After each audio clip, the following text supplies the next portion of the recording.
Eu sou Sebastião Pereira Gonçalves. Eu sou morador da cidade de Funilândia, ao qual eu morei em Araçaí 11 meses e 28 dias. Lá eu estava morando e minhas crianças estudando lá na escola, Jorge Mascarenhas, aonde é comandado pelo prefeito Daniel, lá da cidade de Araçaí. E uma criança minha, de 6 anos de idade, o qual estava estudando nessa escola, ele estava sendo prejudicado na sala de aula pela professora. Eu não sei se é por causa, se é por racismo, não sei por qual motivo que é.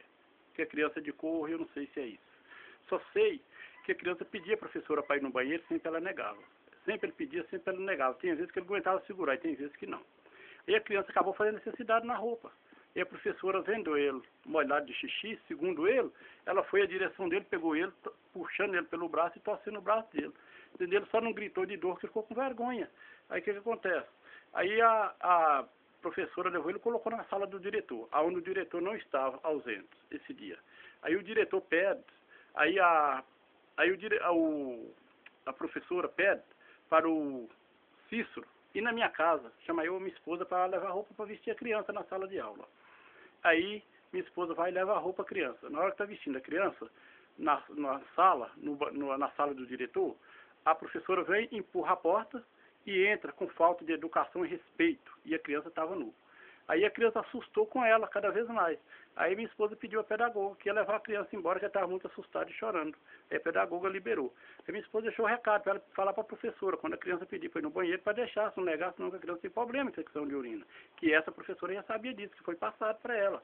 Aí o que acontece? A professora pegou isso por implicância. Passou uns 3 dias, a professora deixou a criança sem recreio, sem merenda, sem sair fora da aula. No recreio, de meio-dia até 5 horas da tarde, a criança plantada, e usou tudo de recreio, só a criança que não. Foi aonde que eu procurei, a minha esposa procurou o Conselho Tutelar, procuramos a Secretaria de Educação e o diretor da escola. Primeiramente, procurou a Secretaria de Educação, falou que não podia fazer nada pela minha criança. Procuramos o diretor da escola, ele falou que era para me tomar minhas providências, que eu não podia fazer nada.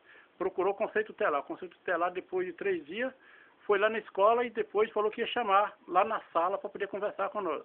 Passou esses dias, depois foi e invadiu a minha casa. Queria levar minha criança à força para a escola, levando uma mochila com as peças de roupa usada e levando uma placa de dentadura, e falou que era para mim e minha esposa passar uma borracha em cima de tudo que tinha acontecido, porque senão a professora ia perder os tempos dela de casa. Quer dizer, o meu filho pode perder o direito de estudar, eu posso perder o direito de morar na cidade, mas a professora é privilegiada. Aí o que acontece? Aí o prefeito da cidade não quis tomar providência nenhuma, o encarregado acabou falando que eu não tinha prioridade de morar na cidade, porque para ter prioridade para morar na cidade lá tem que ter 3 anos morando na cidade.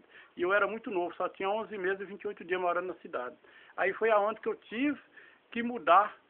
Aí eu fui na rádio, denunciei tudo que aconteceu. Aí eu fui até o Fórum Paropeba, procurei o promotor de justiça. O promotor fala que meu filho tem que sofrer agressão e tortura para aprender a se defender. Vai ficar um velho com 50 anos fumando na cana de trás das minhas costas. Aí o que acontece? Aí eu peguei e mudei da cidade. Logo que eu não tinha direito de morar na cidade, eu mudei da cidade, fui para Funilândia, onde meu filho está estudando.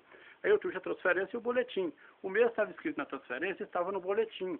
Porém, o boletim está comigo e a transferência está na escola. Aí veio um órgão de Araçaí até Funilândia e pegou a transferência que estava falando mal da criança e levou de volta e trouxe uma mais ou menos razoável, falando mais ou menos a favor da criança para não dar problema. Por quê?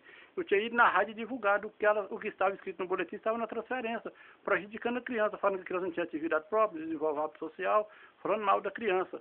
Foi aonde que eu tive que mudar para a criança voltar a estudar. E ela colocou que a criança não tinha atividade própria. Quando nós mudamos para a cidade, a criança disse que a criança não tinha atividade própria, não desenvolveu hábito social. Matéria valendo 25, a criança tirou 25 na matéria, sem conhecer matéria, já pegando as provas já no mês, sem conhecer nada na cidade. E com isso, quem foi privilegiado foi a professora. E o promotor continua no cargo. O Conselho Tutelar continua trabalhando, ganhando o seu mesmo salário. E todo mundo lá continua numa boa. Quem está prejudicado é eu, a minha esposa e meu filho. Minha esposa com problema sério de saúde, eu com problema sério de saúde, a minha criança com problema de saúde, e eles tranquilo. Eu gostaria de ter clareza de justiça. Coloquei na mão dos direitos humanos, eles me afirmou que já mandou 4 horas para Minas Gerais para intimar os envolvidos, mas até hoje ninguém foi intimado. Cadê a justiça? Justiça, mostra para mim sua transparência. Justiça, mostra para mim sinceridade. Vocês pedem para denunciar maus tratos contra a criança, a gente denuncia. E aí no final quem é culpado é os pais porque denuncia, que providência nenhuma vocês tomam. Agora eu gostaria de saber, eu creio que ainda existe uma justiça sincera. Primeiramente a justiça de Deus, mas aqui na terra eu creio ainda que existe uma justiça. Justiça, age sim, eu te peço, age, seja sincero e transparente, igual a minha pessoa com vocês. Obrigado.